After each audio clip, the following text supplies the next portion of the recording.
Hey, welcome back to our Psalm series. We are on part 5 today. When you think about prayer, what do you think about? And I think for most of us, when we think about prayer, the first thing we think about is the times where we've needed something from God, where you're hoping there's something out there that's bigger than us or bigger than your situation. And so often when we think about prayer, the only thing we think about is petition. We think about the things that we need from Him. It's been interesting as we've been journeying through the Psalms that we are now on part 5 of this series, and only today we get to the part where we actually ask God for something. And so much that we learn about our relationship with God is the way that we posture ourselves and the way we understand who we are in front of Him reflects so much into our relationship with Him. And so in parts 1 through 4, we've been learning about how we fit into this in our relationship with God. In part 4 specifically, we looked at the idea that we need to understand how we are a part of this. And so in part 4, Will was talking about the fact that, so often it's easy for us, and especially in the culture that we live in today, to point out at everybody else and say, they're the problem, they're the issue, that's what needs to change. And often we're blind to how we are a part of that.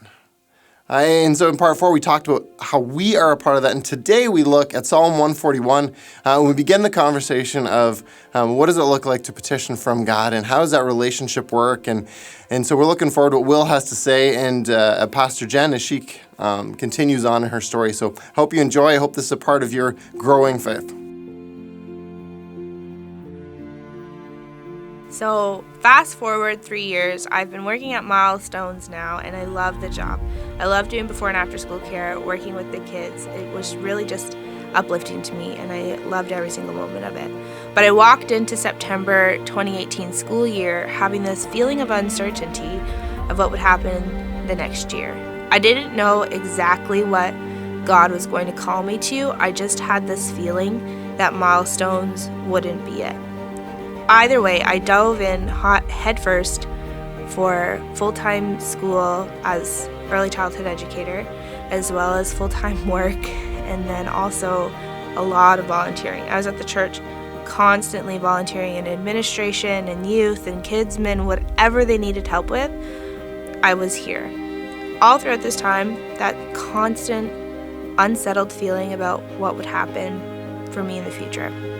But still, I had this unwavering peace that God was leading me to something great. I didn't know what it was. I didn't know what He had planned at all for me.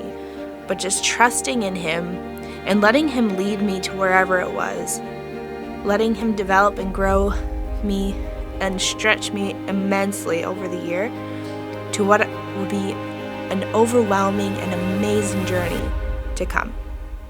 How you doing, guys? We're into the 5th Psalm in our series, and I thought it important to start off with a disclaimer. We've been going through the circle of praise, and I need to tell you guys that it's not mine. It belongs to a theologian by the name of Klaus Westermann, and so I stole it from him and I adapted it a little bit to suit our series. So I just need to get that out of the way. Last session in Psalm 139,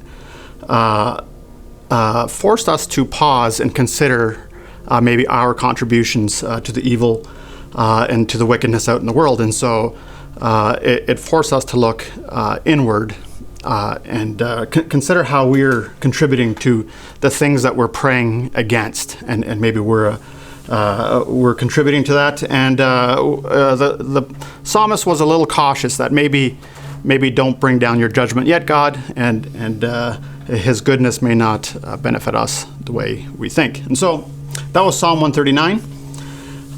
Psalm 141 is a bit of a continuation of that, and it's a plea and it's a petition. And I find it interesting that we're into our 5th Psalm, and only now we're getting into petition. I think in modern prayer, much of our prayer begins with petition. We begin by asking for stuff all the time. And I think it's kind of interesting that petition is only the 5th one here in our series. So that's something to think about.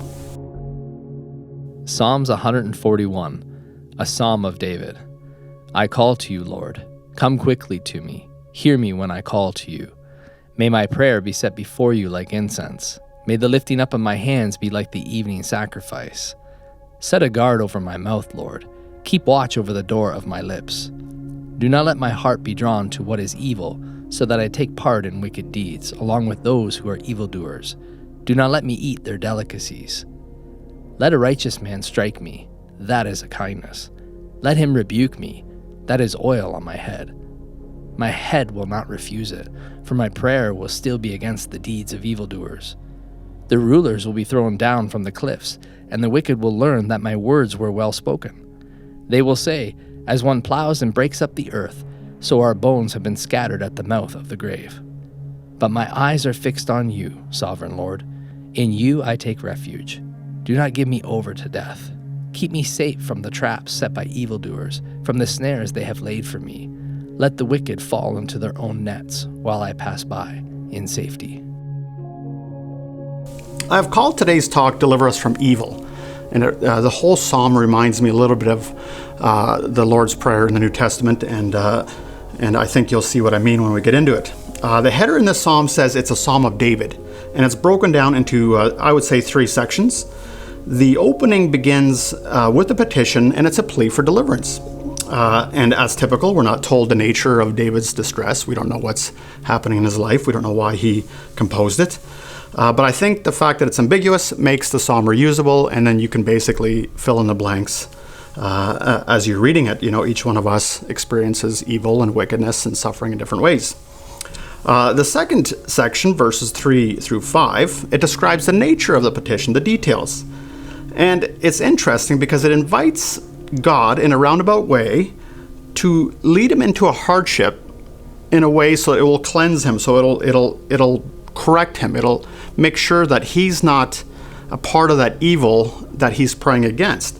And so he talks about, he begins with guard my mouth, right? I think the way we talk, the way we use words is sort of the gateway into all kinds of other sins, right? I think there's a saying that says, with many words, there's many sins. And so I think there's a truth there. And so from there, he moves to guide my heart from temptation. And that's the Lord's Prayer. Do not allow me to participate in evil and to indulge in the things that I'm praying against, right? And so his concern is speech, and then it is thought, and then it is action. Those are always connected. And the other thing he talks about in this section is that he will count the oil on his head as a blessing. The oil from his friends, the rebuke from his friends. Where else do we read about oil? I'm thinking about Psalm 23. The Lord anoints my head with oil, right? We always think those are good things. They're pleasant things. Well, they're good, but they're not always pleasant, I think. And so David recognizes that here. Finally, he describes the effects of deliverance, and this is very New Testament. The psalmist looks forward to the reversal of fortune, right? The rulers, the judges, that's actually the accurate word here that he's praying against. The judges will be brought low to the mouth of the grave, and the meek, those who are being oppressed, will be lifted up. That is really essentially the nature of salvation, that there's always a reversal of fortunes. And so he understands that. We should not be too disturbed by the graphic nature of this plea, because really we are actually all thinking that oppressive rulers should be brought down, right? And so we shouldn't be too embarrassed about the graphic nature of the psalm and the petition here. When I'm thinking about the theology in this prayer, I'm mostly thinking about the theology of words. Words matter. Words are powerful. The prayer here certainly is for deliverance, but mostly he's worried about his own sin. He's worried that his words and the way he speaks and the way he talks doesn't lead him down and put him in the same group that he's actually preaching against. And so, as we talked last week, the evil is not just out there, it actually lurks in your heart and it lurks in your thoughts. And so he's quite concerned about that. The lesson for this day for us is the lesson of words, the lesson of the way we talk, the way we use words. I don't think we consider enough the way our words destroy people, or even the way our words, just a few words, can bring life to situations around us. It's a pretty significant power that we carry, and we do carry that. When I'm thinking about our modern day value in our culture, it's the value, the freedom of speech, right? And when I think about the freedom of speech coupled with the technology, the social media that we now have, we have basically at our fingertips. We have mics. We all have mics. We can all share and we can all spew our opinions. We can all say whatever we want. And I think the danger in being able to say whatever we want, whenever we want, is that we don't think that there's any cost attached to it. we don't think too much about the consequences of our words and our thoughts. And I think that's the power here that we hold. And so when I continue to think a little more about the freedom of speech, the freedom to assert our opinion, that is, the problem with freedom of speech is that speech is actually never free. It will always cost you something. And just think about the cancel culture now. Celebrities are learning that the freedom of speech is actually costing them something, even their careers. Things that they've said in the past is coming back now to haunt them, right? And so speech is never free. I think freedom has more to do with following instruction. Saying and doing whatever I want is not freedom. It always leads to bondage. It's a kind of deception. And so it's strange that we don't recognize that we deny that bondage. But the psalmist here recognizes that if we are ever to be free, that is to be our true self, that's what freedom means, it's that we need to be saved from ourselves. And that's that false self that we're constantly feeding, that we're building up, our opinions, our attitudes, that we think all those things are they're assertions, they're expressions of me. But we're deceived in that they're not really my true self, the self that David is concerned about here. And I think the true self can only be discovered if you have someone walking alongside of you. And so when we're talking about David acknowledging or receiving oil, the rebuke of his friends as oil, that it's actually a blessing. I think we can only do that finding our true selves, walking along someone who's willing to rebuke us. And so I hope you guys have a friend like that in your life.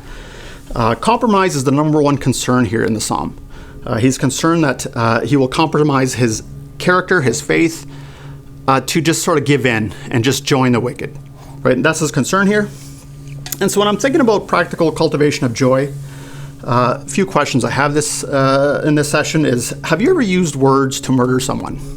Or maybe thoughts, maybe through gossip? Alternatively, have you allowed someone to pour anointing oil on you in the form of rebuke? Do you have someone like that in your life? Someone you walk with, maybe someone older than you, someone who will tell you the truth? And I think that's very important here. Number 3, are you happy with the skin you're in? Are you happy with who you are? And I think this is an important question. We're always wrestling with questions of identity. Are you really happy with the skin you're in? Why or why not? So these are the questions we can wrestle with today. I hope you find this petition meaningful, and I think you'll find it valuable as you consider these things more, consider the weight of words, the power of words, and the words that we're using today, especially during this time of COVID, during this time of demonstrations and upheaval that we see, that I see a lot of words being spewed on Facebook that I really feel are quite reckless, and they're not considerate, and people think, and we're being deceived to believe that we can say whatever we feel without consequence. And so, things to consider. And if you haven't already done so, subscribe, like, and we welcome your comments. Thanks.